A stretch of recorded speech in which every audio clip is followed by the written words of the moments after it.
You know that feeling when you walk into someone's home and everything has its place. Surfaces are clear. There's this quiet calm that makes you to kick off your shoes and stay a while. Here's the secret. Japanese homes aren't cleaner because people spend hours scrubbing. They're cleaner because mess never gets a chance to take root. It's not about perfection, it's about 10 simple habits that have kept homes peaceful for generations. And the best part is, most of these habits take less time than checking your phone. This is the foundation everything else builds on. In Japanese homes, there's no such thing as a miscellaneous drawer that becomes a black hole. Every single item, from your car keys to that random cable you're not sure about, has one specific, permanent place it lives. Think about your morning routine. How much time do you waste searching for your wallet, your sunglasses, that one important document? Now imagine never searching again, because everything returns to the same spot every single time. Traditional Japanese homes use built-in closets called oshira, but you don't need fancy storage, just assigned zones. Electronics live in this drawer, not scattered across 3 rooms. Books go on these shelves, not piled on the floor. Cables get one designated box. Which items in your home are currently homeless? Drop a comment. I'm curious what everyone's biggest culprits are. The Japanese call this ichinyu ichishutsu, and it's brilliantly simple. Every time something new enters your home, something similar must leave. Buy a new sweater? Donate one from your closet immediately, not next month, today. This isn't about deprivation, it's about intention. It forces you to ask, do I love this new thing enough to let go of something else? This habit completely changed during Japan's economic struggles in the 1990s, when people started questioning why they owned so much they didn't actually use. And here's the counterintuitive part. Owning less doesn't feel like sacrifice, it feels like freedom. Think about it. How many shirts do you own that you haven't worn in 6 months? How many kitchen gadgets are collecting dust? When you enforce one in, one out, you shift from mindless accumulation to mindful curation. Your possessions become choices, not accidents. Japanese homes don't rely on Saturday cleaning marathons. They practice usagi, daily mini-tidies that take 5 to 15 minutes. That's less time than one episode of a show, and it prevents mess from ever becoming overwhelming. Here's the game changer. Assign one small area to each day. Monday, tackle the kitchen drawers. Tuesday, your bedroom closet. Wednesday, bathroom shelves. By week's end, your entire home is refreshed, and you never spent more than 15 minutes. Princeton researchers found that cluttered environments literally drain your mental energy and make it harder to focus on anything else. Your brain is constantly processing all that visual noise, even when you're not consciously aware of it. Imagine waking up to a space where nothing is out of place. Clear nightstand, folded throw pillows, books back on shelves, desk surface empty. This is the 5-minute pre-bed reset, and it's magic because of what it does to your next morning. Research shows that 63% of people feel significantly less stressed after organizing their homes. And women who described their homes as restful had measurably lower stress hormones than those living with clutter. You know that feeling when you wake up to chaos and your day starts overwhelmed before you've even had coffee? This habit eliminates that. You're giving yourself the gift of a peaceful morning every single morning. Japanese children learn this in school. Small tasks don't get postponed. They get handled immediately. Because here's what actually happens when you think, I'll do it later. One delayed task becomes 5, which becomes 50. Suddenly you've got piles everywhere, and you can't remember where anything started. This is what psychologists call mental clutter. It's the nagging sense of unfinished business that taxes your focus even when you're doing something completely different. Your brain knows the pen is on the counter, the blanket is crumpled on the couch, the jacket is draped over the chair. Handle it in 60 seconds, and it's done. Your space stays clear, and more importantly, your mind stays clear. What's the 1-minute task you always put off? Let me know in the comments.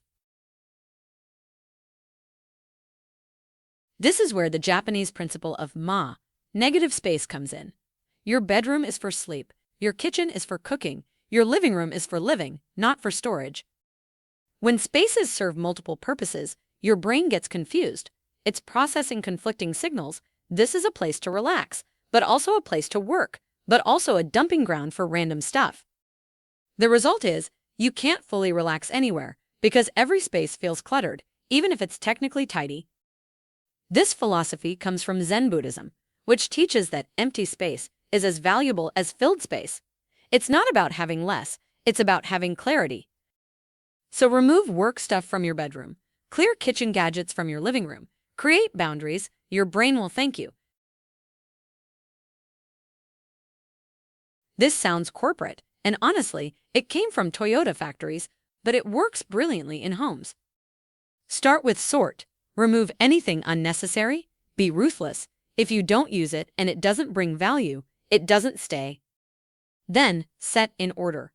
What you use daily goes within arm's reach. What you use weekly goes on a shelf. What you use monthly goes in storage. This is about making your life easier, not harder. Shine means actually clean. In Japanese, the word seiso combines purify and sweep. There's a spiritual element here. You're not just removing dirt, you're creating clarity. Standardize is where you create systems.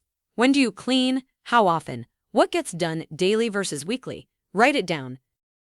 And sustain, that's discipline. That's showing up even when you don't feel like it. This is where most people fail, but it's also where transformation happens. Companies worldwide adopted this system because it works, and if it can organize a factory floor, it can absolutely organize your home. While daily habits maintain order, usuji is your annual reset. It's traditionally done at year's end to symbolically sweep away old energy and welcome fresh beginnings. This isn't regular cleaning. This is tackling air vents, window tracks, baseboards, wall corners, all those spots you ignore the other 364 days. Psychologists say seasonal deep cleans create a powerful sense of renewal. You're not just removing dust, you're eliminating the accumulated weight of the entire year. This is Marie Kondo's famous principle. Before you discard something, thank it for its service.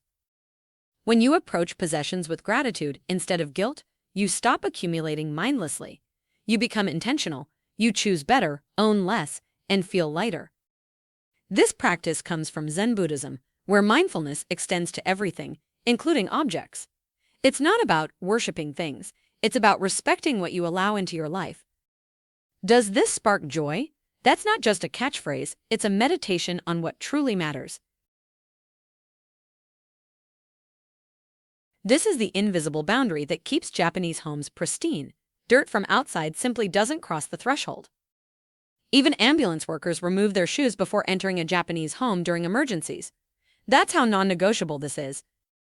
And the practical benefit, you dramatically reduce how much cleaning you need to do. Outside dirt stays outside. Your floors stay cleaner longer. Your home feels immediately more sacred. But there's also a psychological element here. Removing your shoes is a ritual, a transition moment where you leave the outside world behind and enter your sanctuary. Try it for 1 week, see how it changes not just your floors, but how you feel when you walk through your door. Here's the truth, a peaceful home isn't about obsessive cleaning or expensive systems. It's about these 10 quiet habits that prevent mess from ever taking hold. The Japanese have practiced this for centuries, not because they're naturally tidier, but because they've built simple, sustainable practices into everyday life. So here's your challenge. Pick one habit, just one. Start with the one that resonates most. Maybe it's the pre-bed reset. Maybe it's giving everything a home. Maybe it's removing your shoes. Practice it for 2 weeks until it becomes a habit, then add another. By 2026, you could transform your entire home without ever feeling overwhelmed. Which habit are you starting with? Tell me in the comments. I want to hear what speaks to you.